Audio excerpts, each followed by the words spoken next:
Hello everybody and welcome to this video. Now I know I'm not a gaming YouTuber, but that doesn't mean that I can't show you my setup and basically, well, my everyday computer that I use for everyday things as well as making YouTube videos. So I've come up with like two different ways I'm going to do this. I'm going to like go over what's on my desk first, so that's like the keyboard, mouse, monitors, speakers, was speakers, now a headset, but I'll get into that as we go, and then I'll go over the actual like tower system itself, the computer that like interacts with everything else. So yeah, I need to move you over here now, so let's... And here we go for take 2 on the keyboard, because take 1 literally got interrupted about 10 seconds into recording. Anyway, this is the keyboard that I have. This keyboard is a Corsair K30. It's not a mechanical keyboard. For instance, if I zoom in on... I've just randomly selected the control key because it's the easiest one to ping off. Then you can see it is not a mechanical keyboard. And you can still see like the membrane in there, but yes, it is LED backlit with just red backlights. There's 3 brightnesses. Well, there's like completely off, and the first brightness is like slightly on, second one is a bit brighter, and then third one is its brightest, and then it goes off again, and it just cycles through those 3. So if you're using the computer at night time, this is what it looks like. Well, in fact, it actually looks darker than this, because on the camera it's like automatically compensated for a dark environment, therefore it's made it appear a bit brighter, but this is what the keyboard looks like when it is lit up.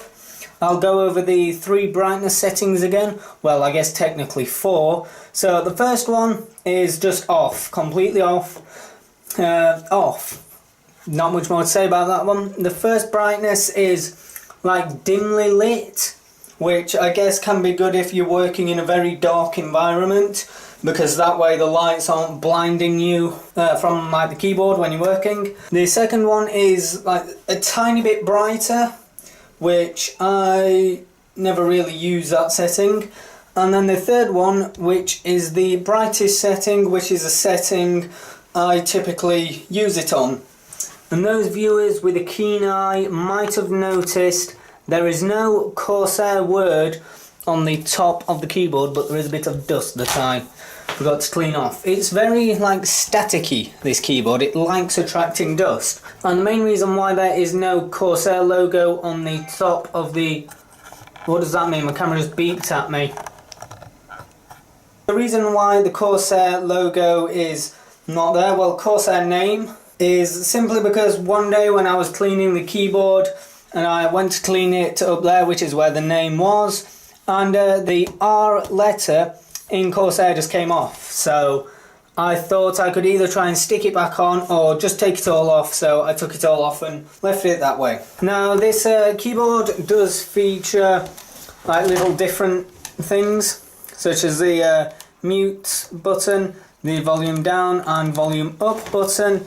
And then when you're using like media, things like video, music, whatever, you can like fast forward it, skip to the next track, play, pause, like the same as that one but the opposite, and then stop it, which yeah, even though I know I've got them, I never use them because I keep forgetting about them. It is a gaming keyboard, as you can see by the grey arrow keys and the grey WASD keys. And also another feature this keyboard has is macro keys, which are over there. So across the top you've got your macro reset key. I believe it is like your macro menu 1, 2 and 3. And then finally you have a Windows key lock, which basically means when that's lit up the Windows key does not function. And then once it's turned off it does function. As for the macro keys, do they work? If I'm honest, I have no idea, because I've never figured out how to program them, even while searching the internet and looking for videos on how to program them, but I've never managed to program them. Now moving on to monitors. What monitors do I use? Now the video will appear laggy because, well, I've slowed the shutter speed to match the refresh rate of the monitor, and that way it shouldn't like do what it was doing before. But yes, my main monitor, which is this AOC one here, is a AOC 2369, and my secondary monitor, which is that one, is an ASUS something. Up there it's just detected as a generic PNP monitor, but there is a way on how we can find out what it is. Now I'm going to take you off the tripod for this, and then if we turn you around the back, and then do you see, and then at the back here you can see it's an ASUS monitor, and the model number is a VB171 or VB171D, and it was manufactured in September 2007. Yes, this monitor is very old. So yesterday when I was recording this video originally, I missed out the resolution and refresh rates of my monitor. Anyway, my main monitor that you can see in front of you, the 16:9 AOC monitor, has a resolution of 1920 by 1080p, also known as just full HD, and the refresh rate is 60 Hz. And now moving on to my secondary monitor, which is the ASUS VB171, I think is what it was, I'm remembering that from yesterday, has a resolution of 1280 by 1024, and the refresh rate of that monitor is also 60 Hz. However, you can put it up to 75 Hz as like the absolute maximum that monitor can refresh, but I just have that monitor set at 60 Hz, so that way like both the monitors are matching the same refresh rate. So those are the monitors that I use. Now on to the speakers that I use. Well, I say speakers, but as you can see right there, that is a Turtle Beach EarForce Recon 50 headset that is wrapped around my main monitor's base. Now, I did have a very nice 2.1 setup of Logitech speakers, but after 13 years of using those, the subwoofer finally just gave out, and because every other speaker's like controlled through the subwoofer, it meant that all the other speakers were effectively useless as well. So I got rid of that and stuck that headset down there. Now, if you want to see the unboxing of that headset, then you can do. At the time of this recording, the unboxing of that headset is my most popular video, and if you still can't find it, just look at my unboxing playlist I've created and it will be in there. Oh, the mouse! We haven't gone over the mouse! Sorry, mouse. But yes, this mouse, I'm not going to spend long on it because it's nothing fancy. This mouse is a HP mouse, a very cheap office mouse, nothing special about it. And this is a very old, like just standard mouse mat. And as you can see by the wear marks on it here, it's had quite a lot of use. So now, that's it for the desk side of the setup. But one thing that I haven't mentioned is what is my desk. It's basically literally a 6-foot folding camping table, because, well, it works as a desk. I have no use for anything fancy, so like, it works perfectly fine for me anyway.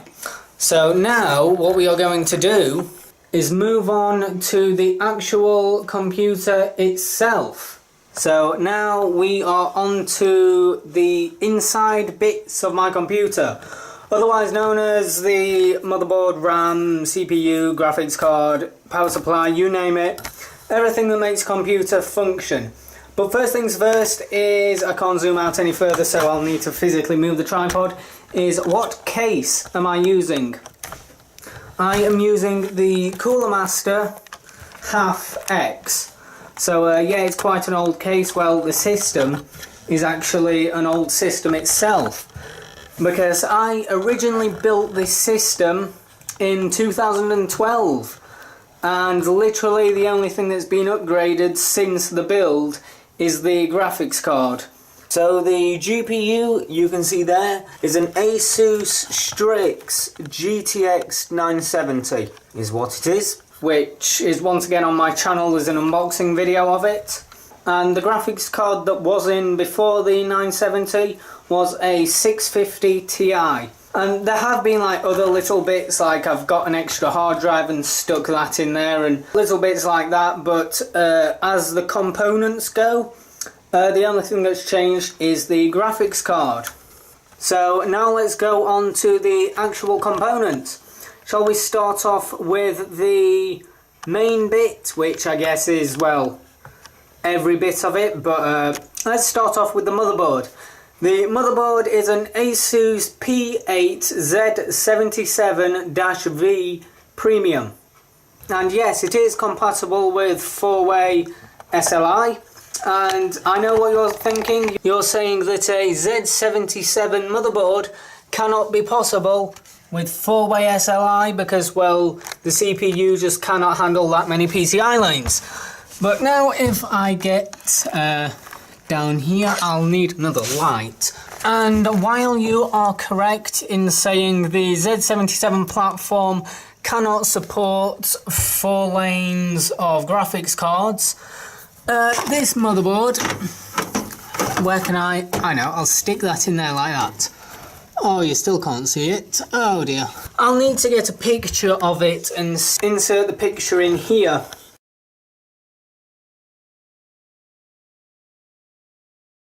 What that chip is that chip allows the CPU to utilise those extra lanes that the Z77 platform cannot use by default. And now we'll have a look at the RAM. So the RAM is 16GB of Corsair Vengeance DDR3, and that is clocked at 1600 MHz. At the time of this recording, all of the clock speeds and stuff for everything are at their stocks, at their defaults. And now we'll move on to the CPU, which is hidden right down there underneath the base of the cooler, which, if you're knowledgeable about computer bits, you'll probably recognise what that cooler is. But we'll get to that in a minute. So the CPU is an i7-3770K running at 3.5 GHz, which is stock, like I've just said, with automatic turbo boost up to 3.9 GHz when needed. And the system does that automatically. And now moving on to the cooler, we have the Cooler Master Hyper 212 Evo. So that's what the cooler is. And with my CPU, I have managed to manually overclock the CPU to 4.3 GHz with like 100% stability, and I did like all manual voltages and stuff like that. I was doing it very carefully, but I was able to get 4.3 GHz out of my CPU using that cooler.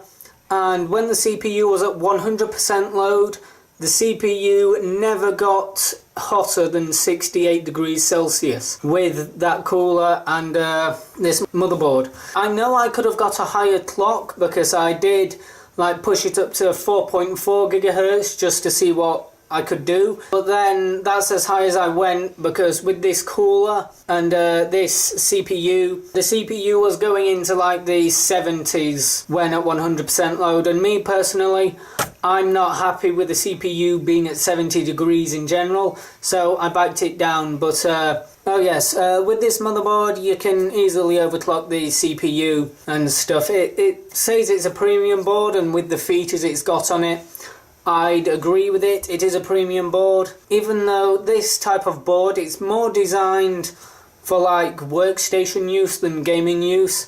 But this was back in 2012 when my knowledge on computers wasn't as strong as it is now. Looking back, why did I buy a motherboard that has 4-way SLI? I'll never use 4 graphics cards in this, well, with this particular motherboard. So like, why did I bother doing that? I don't know. And now moving on to the final component that, well, I think it's a final component anyway. Oh no, I'll go over my drives and stuff after this. But yes, as you can see, it is the Corsair CS650M which is powering it, and it works perfectly fine. I'll quickly go over the fans. The fans are all what came with the case. They're all stock fans except this blue one up here, which, there we go. Except that blue one there, which I actually bought separately, just because I wanted a blue light in the computer. Moving on to the drives, I won't unplug them or anything because, well, the computer is turned on. The top drive, which is in here, is my OS drive, which is a Samsung 840 Evo, and it's 120 gigabytes. The second one down is my programs drive and like main applications drive, which is it's actually a 2.5 inch laptop drive, 7200 RPM speeds, and it's 1 terabyte. And down here is my development drive, which I've had yet to really, well, work on. And this is a 256 gigabyte Vertex for OCZ from OCZ, which I originally got as the OS drive when I built this computer, and I was running Windows 7, but now I'm running Windows 10. So I think that's all for the actual computer bits. There's my drives that I have installed. I actually forgot about the LITEONIT drive, which is a mSATA SSD that actually came with the motherboard, which is why I forgot about it, because, well, I didn't specially go out and buy that one because it came with the motherboard, so like I keep forgetting about it. But like I said, the Samsung 840 Evo's in there, the OCZ Vertex 4, and my main drive, which is a HGST drive. Then there's the LITEON drive, or whatever it's called, which I haven't actually like allocated any space for, which is why it doesn't show up on there. Then there once again is all of my system specs all summed up right in front of you. So yeah, you see the GPU, CPU, memory, the resolution which the main monitor is running at, the display version, which if you're watching this in the future will be outdated, and the operating system, which is Windows 10 Pro. So that, ladies and gentlemen, is my setup. And I know the chair wasn't there before. That was because, well, the tripod was literally where the chair is now, but there's nothing special about the chair. It's just a standard office chair that spins, goes up and down, and the back bit like goes backwards and forwards. But yes, that is my setup tour. What's on my desk, the desk itself, and just quickly the chair now, and the system itself. So we have covered all that is needed, I think, and if there's anything I missed, then let me know down in the comment section below, and I'll try and cover it for you in a future video. But quickly, before I leave, I just want to show you something else. This is the coaster that I have on my desk. You just put the, well, your drink on there and, well, it's a coaster. Now, one thing that I don't understand about this coaster is what's written on it. It says anti-bug mug, bugs out, heat in. I don't know what that has to do with the fact that it's a coaster or anything, which I think is why I got it, because it's, well, to me it just seems completely random to why that's even on there. But yes, that's the coaster that I use. It is a bit dirty because I should have cleaned it, but I haven't. But yes, that's the coaster that I use on my desk. So there is the tour of my setup, and when I started this recording I thought, oh, it'll be a nice like 5-10 minute video, but no, I have around 35 minutes of footage that I now need to compress into one video, which I think will be easy because I did quite a few different takes of each bit because stuff kept going wrong, and as I have no script I had nothing to say, so I just kept on speaking and, well, just hope it made sense. But anyway, that is the end of this video. That was my setup. So thank you for watching, and I shall see you in the next video. Well, speak to you. because all I'll see is a camera. Okay, good. Goodbye.